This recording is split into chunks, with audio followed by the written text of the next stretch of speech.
À quoi donnez-vous votre énergie? À quoi ou à qui?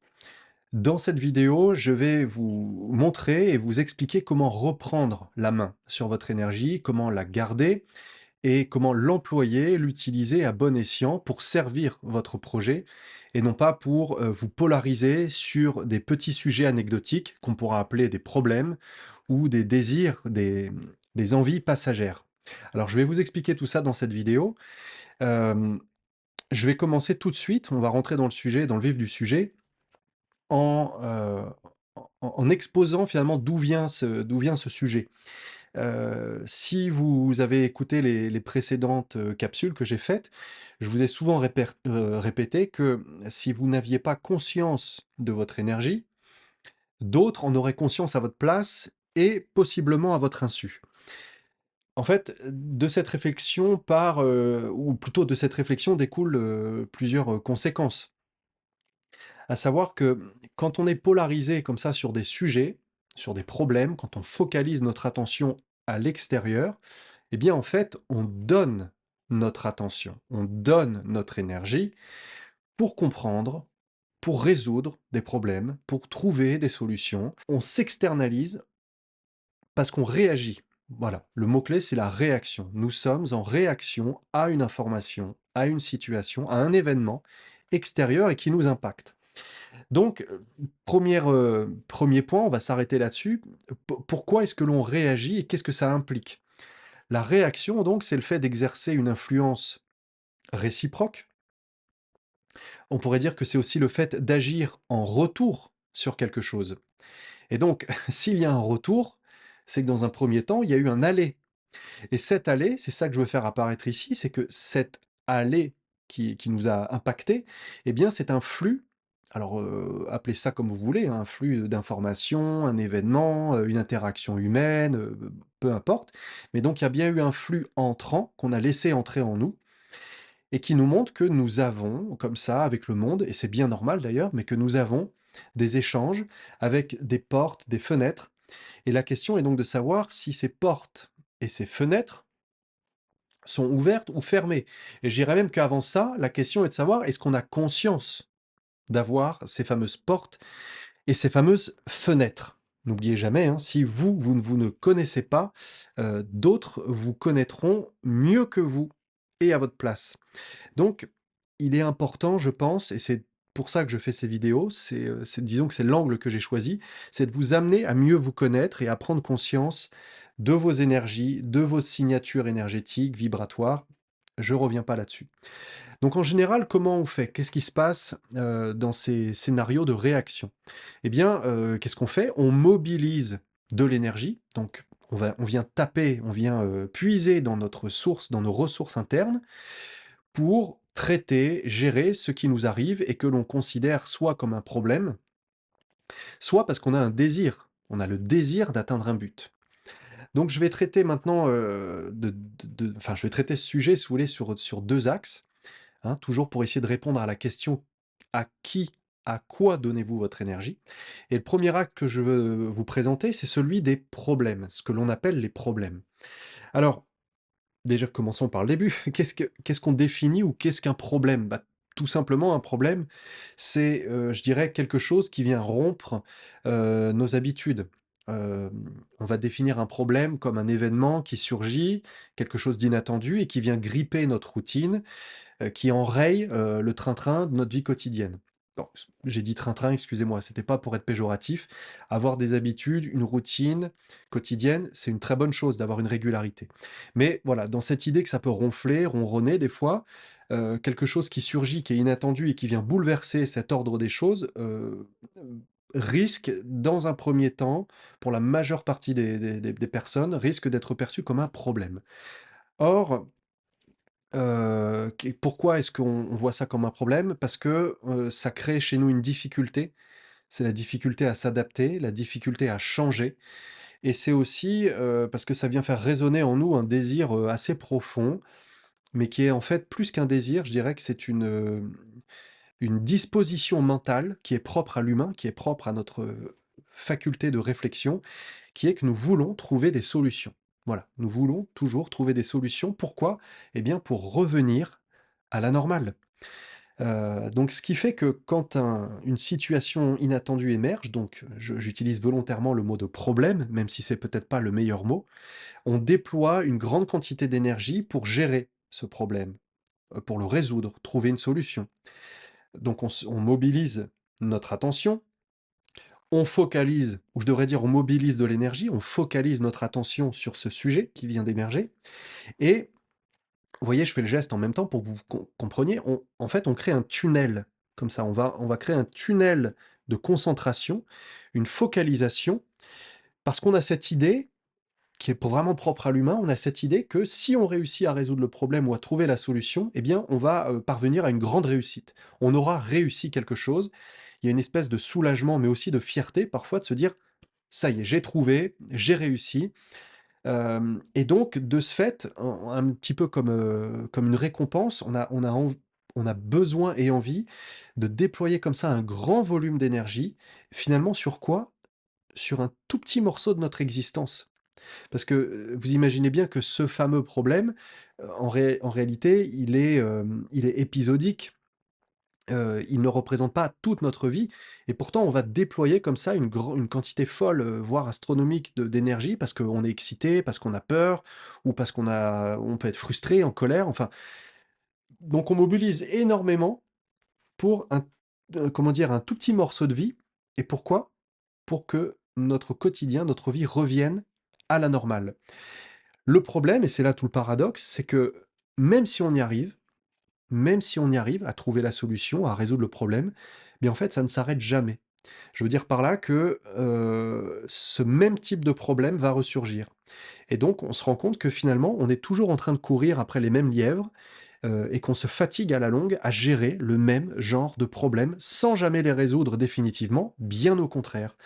Donc vous voyez avec cette 1re, analyse, on peut déjà voir que le facteur problème fait que nous engageons de l'énergie, qui va être gaspillée, qui va être employée à fond perdu, j'ai envie de dire, car ces fameux problèmes vont continuer d'émerger sous des variantes différentes, sous des formes différentes, mais ils ressurgissent, ils finissent toujours par ressurgir.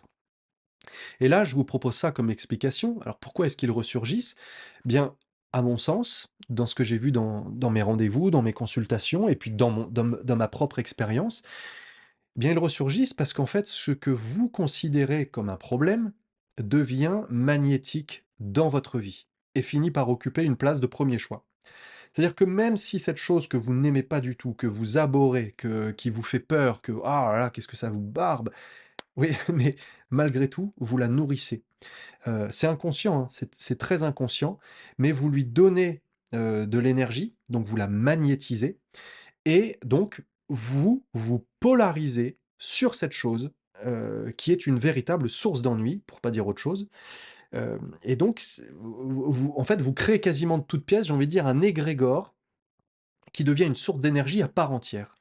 Et c'est là où je vous interpelle aussi sur le sens étymologique du mot «problème» en grec. C'est que le mot problème signifie ce qu'on a devant soi, ce qu'on jette devant. Problème. Et ben finalement, qu'est-ce qu'on fait avec les problèmes? On jette au-devant de soi son énergie. On gaspille son énergie parce qu'on va comme ça, je réutilise l'image que j'ai utilisée précédemment, on va courir après des lièvres. Hem, Même si on en attrape un, il y en a 10 autres, qui vont courir le lendemain ou le jour même. Donc comprenez par là que vous résolvez un problème, il y en a 2 autres qui apparaissent et ça n'arrête jamais. Ce que j'aimerais, vous transmettre et partager avec vous ici, c'est peut-être la notion qu'en fait, il n'y a pas de problème, mais que la vie nous envoie des situations, des événements qui reflètent ce que nos programmes mentaux, nos schémas mentaux nous ont appris. Nous ont appris, à considérer comme étant des problèmes. Donc au fond, la vie, elle n'est pas là pour nous punir, nous ennuyer, nous faire suer. La vie est là pour, elle nous envoie pas des problèmes. Elle est là pour nous mettre sous le nez des événements et des situations qui sont magnétiques avec nos programmes, avec nos schémas mentaux. Par rapport donc à des croyances, des conceptions, une certaine façon de voir les choses, certaines attitudes qui font que, du coup, nous externalisons, nous dépensons notre énergie pour aller à la rencontre de ces problèmes, en cherchant à les résoudre. Et donc, on est comme ça tout le temps en train de sortir de nous-mêmes pour aller dans le monde manifester, dans le monde extérieur, régler des choses que nous avons attirées ou générées. Je peux pas vraiment conclure là-dessus, je peux pas apporter de conclusion définitive, mais je peux quand même vous proposer ça et vous inviter très fortement à, bien entendu, vous connaître vous-même, mais c'est presque c'est presque un lieu commun de dire ça maintenant. Qu'est-ce que ça veut dire se connaître soi? Bien, ça veut dire qu'au lieu d'externaliser votre énergie, au lieu de la dépenser toujours en pure perte, à courir après des soucis, enfin, c'est pas que vous courez après les soucis, c'est que vous cherchez à les résoudre, on s'entend bien. Je vous invite à renverser la vapeur. C'est-à-dire qu'au lieu de courir après ces fameux lièvres, et je me rends compte qu'on aura beaucoup parlé de lièvres dans cette vidéo, mais au lieu d'être dans ce mouvement qui vient de l'intérieur vers l'extérieur, il faut plutôt essayer de revenir à l'intérieur. Donc de renverser la vapeur, non plus donc de réagir, mais d'être proactif. Je veux dire par là, de rentrer en soi, de venir explorer ses propres édifices de croyances et qui ont été édifiés justement par quoi? Par notre éducation, par les différents formatages qu'on a pu recevoir, les endoctrinements, qui soient, d'obédience, de religion, de superstition, tout ce qui nous a conditionnés et qui fait que nous réagissons à des événements. Eh bien, je vous dirais, plutôt que de continuer à réagir, soyez proactif et allez explorer les fondements de ces conditionnements pour voir ce que, le docteur Wayne Dyer appelait vos zones erronées, et qui sont ces constructions, ces programmes, hein, on parle souvent de programmes internes, c'est vrai, qui font que, vous agissez de manière automatique sans réfléchir et donc je fais le lien avec le titre de cette vidéo, c'est à partir de ces programmes automatiques subconscients, donc par définition qui ne sont pas conscients, que vous donnez votre énergie sans arrêt à l'extérieur. Et donc, j'ai pas besoin de vous faire un dessin, vous comprenez que si vous courez tout le temps derrière le lièvre et que vous donnez votre énergie, que vous la gaspillez, fatalement, il va y avoir des fatigues, une lassitude, fatigue chronique, hein, pas juste ponctuelle, non, une fatigue profonde qui s'installe parce qu'on a l'impression qu'on s'épuise à toujours faire la même chose, que les choses n'avancent pas, qu'elles n'avancent pas comme on voudrait, que ce que l'on souhaite vraiment ne se réalise pas. Mais c'est normal puisqu'on gaspille notre énergie en pure perte sur des choses qui finalement ne sont pas là pour créer de la valeur ajoutée dans notre vie, mais qui sont là simplement pour nous montrer ce qui ne va pas dans notre vie.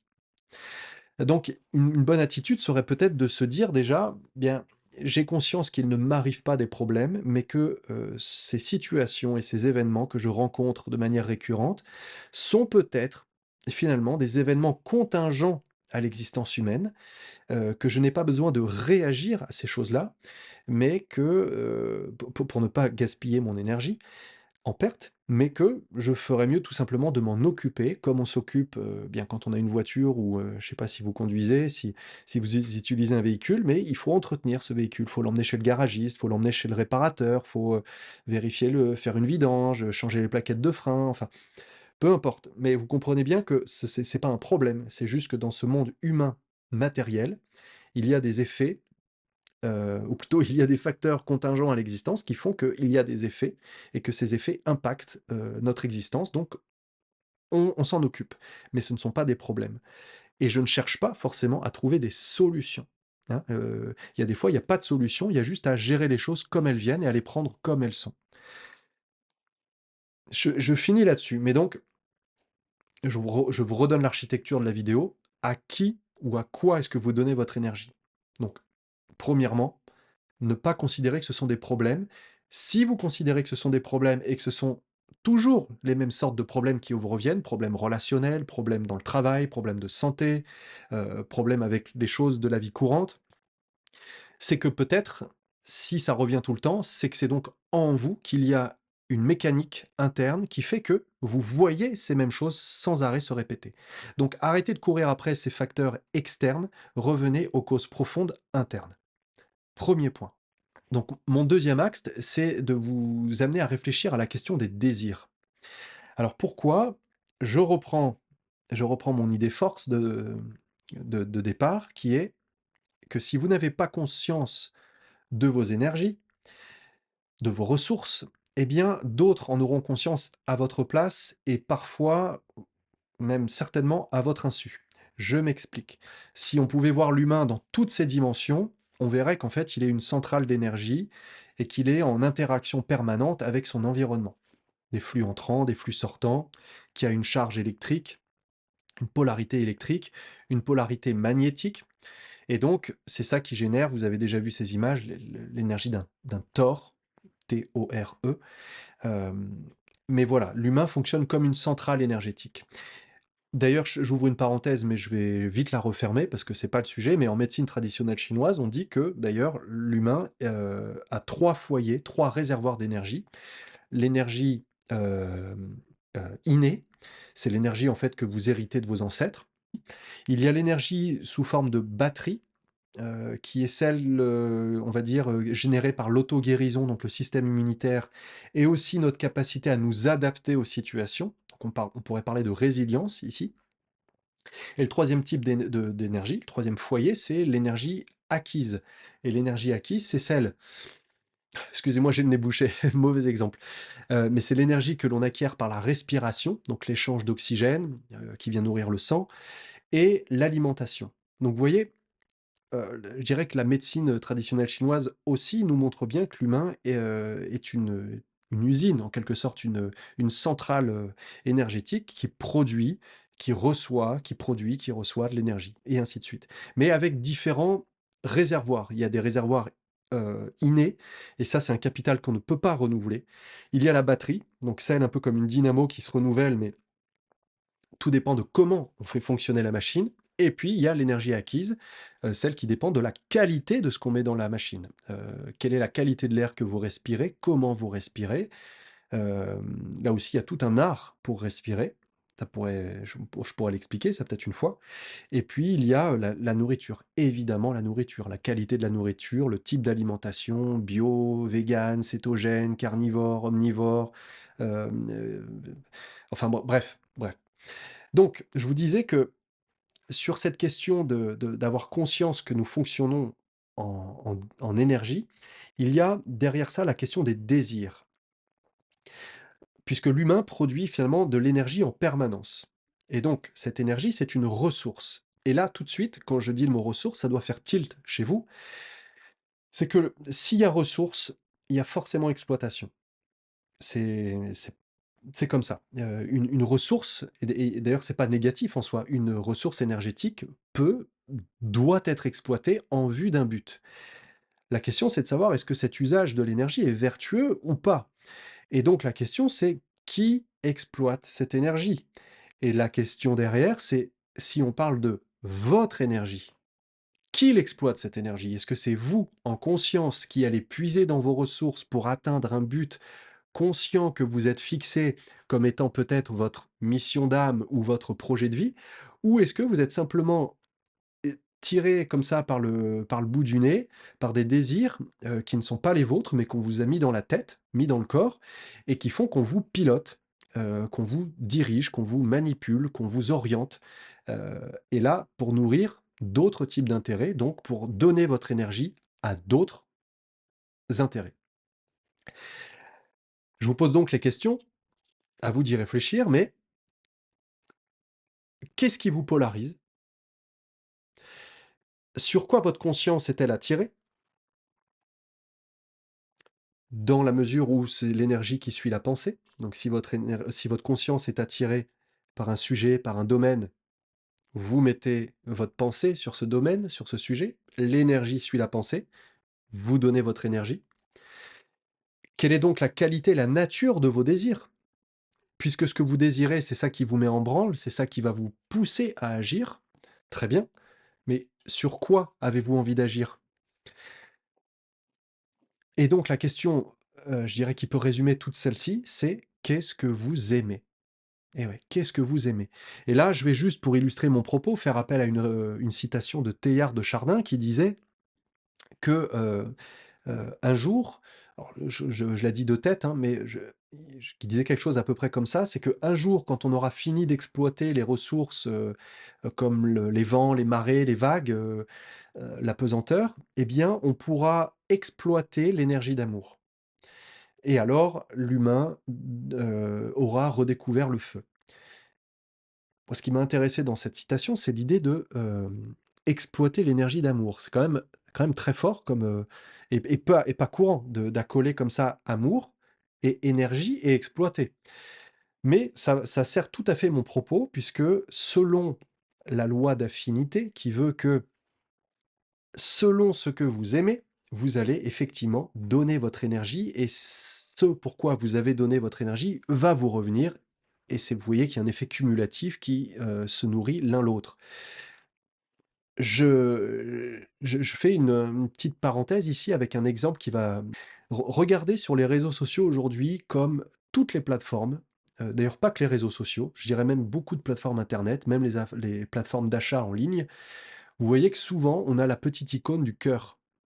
Très souvent, on a le cœur. Pourquoi? Pour faire dire à l'internaute: «Aimez, likez, partagez, suivez, hein, et devenez un follower» et activer comme ça un petit clic pour me donner un cœur, dire que vous avez aimé.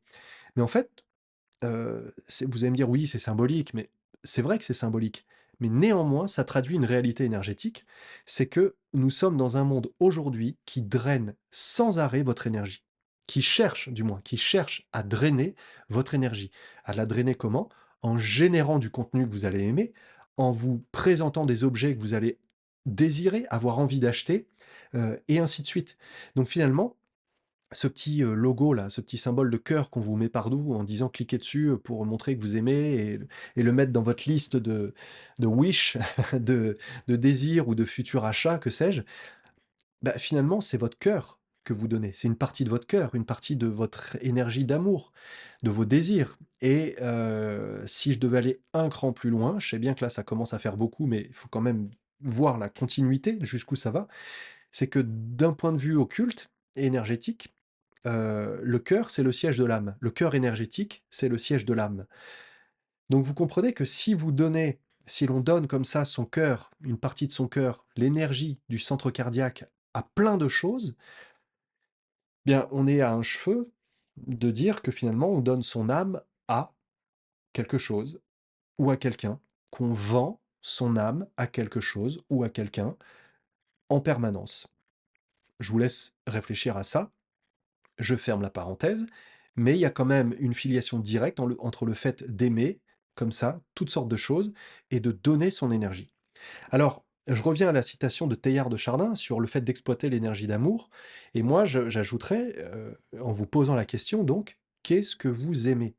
Qu'est-ce que vous désirez?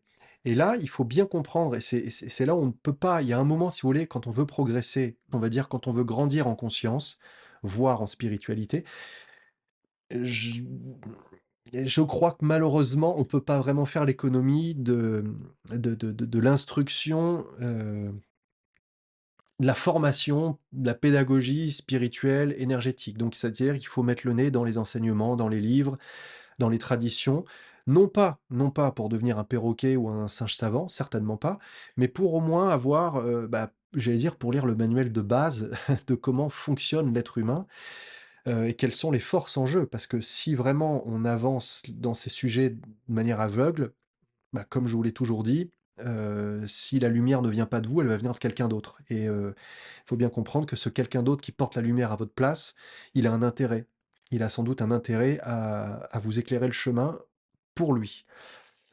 Donc il faut que vous exploriez par vous-même un petit peu la constitution occulte de l'être humain et que vous compreniez quel niveau de conscience est associé à quel niveau, de chaque chakra.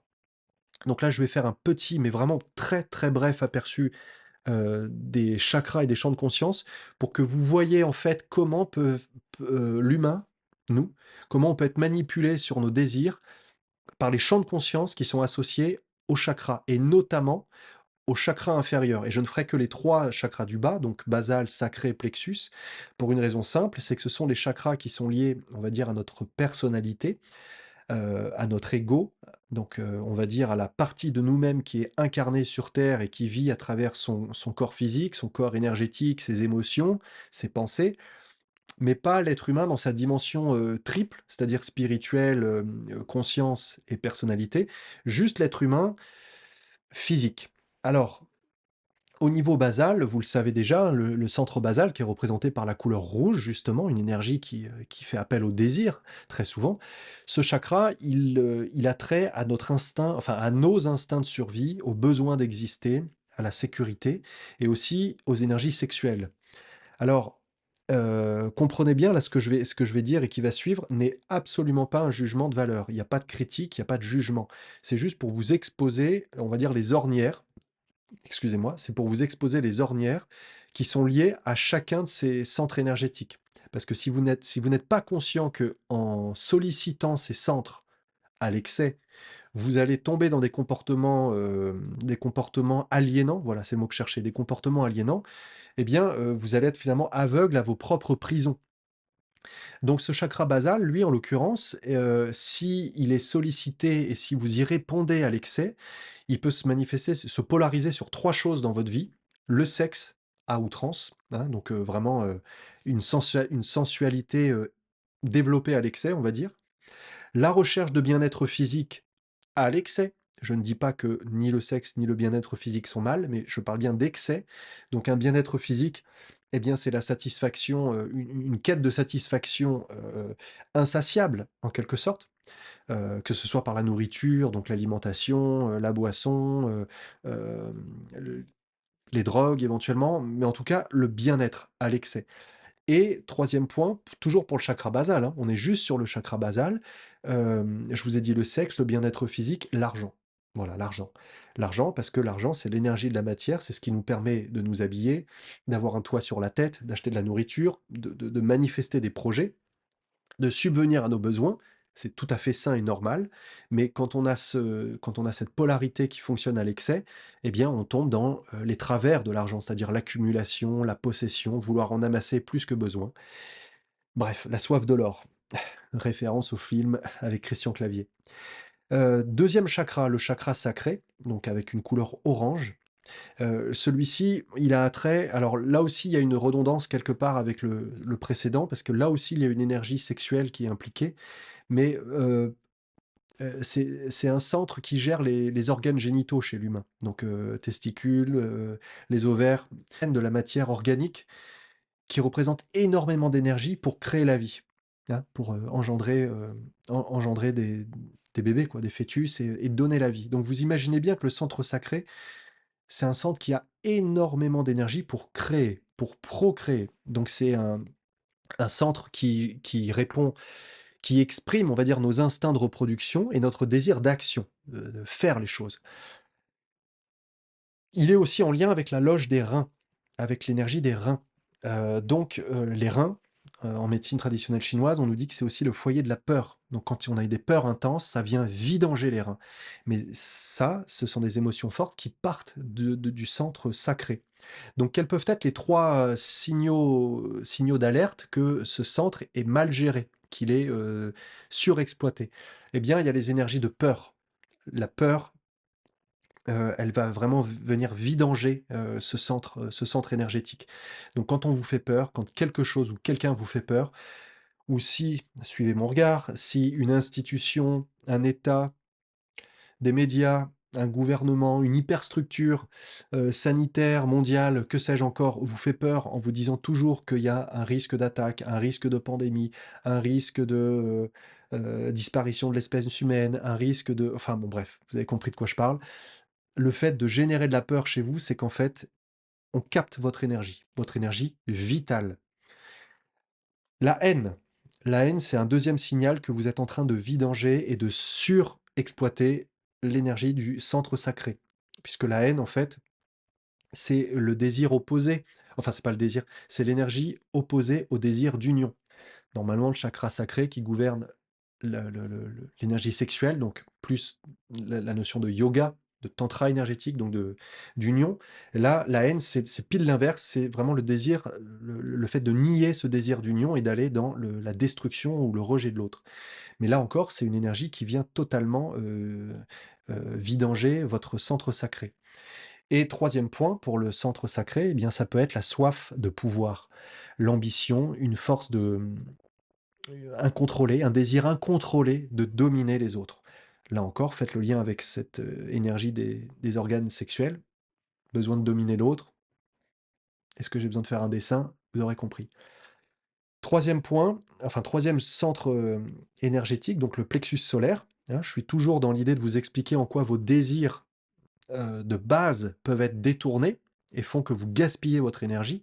Eh bien, le chakra du plexus solaire qui normalement a trait à votre, à vos désirs, à la manière de vous exprimer, de vous positionner dans le monde, il peut être détourné, surexploité, drainé, on va dire, par de l'orgueil. Donc susciter l'orgueil, avoir une attitude condescendante vis-à-vis des autres. Ça peut être aussi de la séparativité, le fait d'ériger des murs entre vous et les autres, hein. C'est l'ego qui n'en peut plus de lui-même, qui se voit comme le centre du monde et qui finalement divise. Et dernier point à ne surtout pas négliger, là je pense que c'est vraiment une grande naïveté qu'on peut avoir quand on pense que ça n'existe pas, mais la cruauté. Il y a vraiment des êtres sur terre, des personnes qui, jouissent à faire le mal et qui pratiquent la cruauté, c'est-à-dire une pure satisfaction à faire le mal. Alors ça relève d'un état, de psychose, hein, vraiment là de maladie mentale, on est bien d'accord, mais ça existe et ça je vous dirais que c'est aussi un travers du plexus solaire qui est complètement, comme un lion rugissant qui n'en peut plus et qui veut, rivaliser avec tous les autres et dominer, pour, pourquoi pas les asservir. Donc, si vous n'avez pas conscience de comment est structurée votre colonne énergétique, alors vous n'avez pas conscience de quel niveau de désir est agissant à travers vous et donc quel niveau de conscience s'exprime à travers vous. Tout ce que j'ai évoqué là, le sexe, le bien-être, l'argent, il y a rien de mal en ça. Je suis pas en train de vous dire: «Ça, c'est pas bien et il faut quitter ça», pas du tout. Là où ça commence à déconner et bien, c'est quand finalement on n'est pas conscient de ces interactions entre ces niveaux de conscience et ces énergies et qu'on est totalement polarisé sur ses besoins, primaires, je dirais même un peu bestiaux, et que d'autres personnes nous mènent par le bout du nez. Enfin, là, c'est pas tellement par le bout du nez, mais plutôt par autre chose, si vous voyez ce que je veux dire. Homme ou femme, hein, d'ailleurs, c'est pareil. Et ça fait de nous des jouets, des pantins. Donc la question du désir est fondamentale, identifier ses désirs et identifier le niveau de conscience avec lequel on s'adonne à ces désirs. Je vais maintenant essayer de conclure sur toute la vidéo qui, je le rappelle, était une invitation à répondre à la question: «Et vous, à quoi ou à qui est-ce que vous donnez votre énergie?» Alors, je ne vais pas apporter de réponse définitive et je vais encore me répéter, mais c'est peut-être pas inutile ici de faire une synthèse. Au fond, on en revient au basique, c'est-à-dire qu'il faut que vous appreniez à changer vos, programmes mentaux. Et ça s'apprend. Ça s'apprend. Il y a des techniques pour le faire. Si vous ne savez pas le faire, il y a des personnes qui peuvent vous aider à le faire. Moi aussi, je propose des accompagnements justement pour vous guider pas à pas sur, la déconstruction des programmes, enfin, avant même la déconstruction, oubliez la déconstruction, l'identification des programmes. C'est la base. Identifier, donc avoir un retour sur soi pour voir quelles sont nos habitudes mentales, émotionnelles, donc quelles sont nos caractéristiques, psychiques. Ce que Wayne Dyer, donc je l'ai déjà dit, appelle les zones erronées. Pourquoi erronées? Bah parce qu'elles ne servent pas notre intérêt supérieur et parce qu'elles sont simplement de la transmission transgénérationnelle de nos parents, de la société, des cadres sociétaux, donc des conditionnements qu'on a reçus et qui font qu'on court après des lièvres qui ne sont même pas nos lièvres, si vous voyez ce que je veux dire. On s'épuise on s'épuise comme ça, en pure perte, à donner notre énergie à des choses, qu'on n'a même pas vraiment choisies, parce qu'elles sont automatisées, subconscientes en nous. Donc le premier point, c'est changer vos programmes.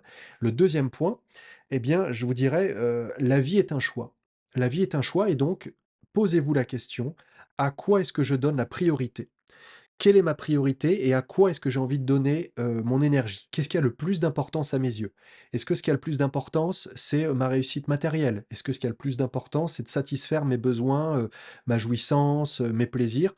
OK, OK, c'est OK. Si vous en êtes conscient, c'est OK. Mais par contre, si vous le faites de manière inconsciente, c'est là où ça bug. Donc il faut que vous ayez cette vigilance à vous demander: «Quel est vraiment mon désir profondément? Et est-ce que ce désir est en lien avec ce que je considère être ma mission de vie?» Alors je sais que c'est un mot un peu pompeux qui fait tout de suite dramatique, mais une mission de vie, un objectif de vie, ça s'identifie aussi. Et là, je vous dirais que si vous n'avez pas les moyens de le faire par vous-même, parce que c'est assez difficile de le faire soi-même, vous pouvez vous faire accompagner. Moi, je propose des consultations et des accompagnements là-dessus pour vous permettre en fait, de gagner du temps, tout simplement de gagner du temps. Parce que vous allez certainement finir par y arriver par vous-même, mais si vous pouvez vous faire aider, ça vous permet d'accélérer un peu la manœuvre et de pas, refaire le travail que d'autres ont fait avant vous sur l'exploration des causes et des schémas, voilà. Il faut aussi savoir faire appel, ça aussi, ça peut être des fois un travers de l'ego, de ne pas vouloir faire appel aux autres parce qu'on estime que tout doit venir de soi. In fine, bien sûr que ça viendra de vous, mais dans les moyens d'y accéder, vous pouvez, faire appel à quelqu'un. Donc la question, c'est d'arrêter de nourrir finalement la bête, d'arrêter de nourrir la machine, cette machine ou cette bête qui est extérieure à nous et qui voudrait comme ça nous polariser sur des petits désirs, sur des petits centres d'intérêt, sur des choses passagères, fugaces, qui font que nos appétits, nos passions, nos désirs sont exploités, mais en pure perte, j'ai envie de vous dire. Donc, et je conclus vraiment, reprenez la main, vraiment, reprenez la main sur les choses ou la chose qui a le plus d'importance à vos yeux et concentrez-vous là-dessus pour l'édifier, lui donner une teneur, lui donner une réalité concrète. Donc je dirais aller vers votre être profond, votre projet de vie. Merci de m'avoir écouté et puis à bientôt pour une prochaine vidéo.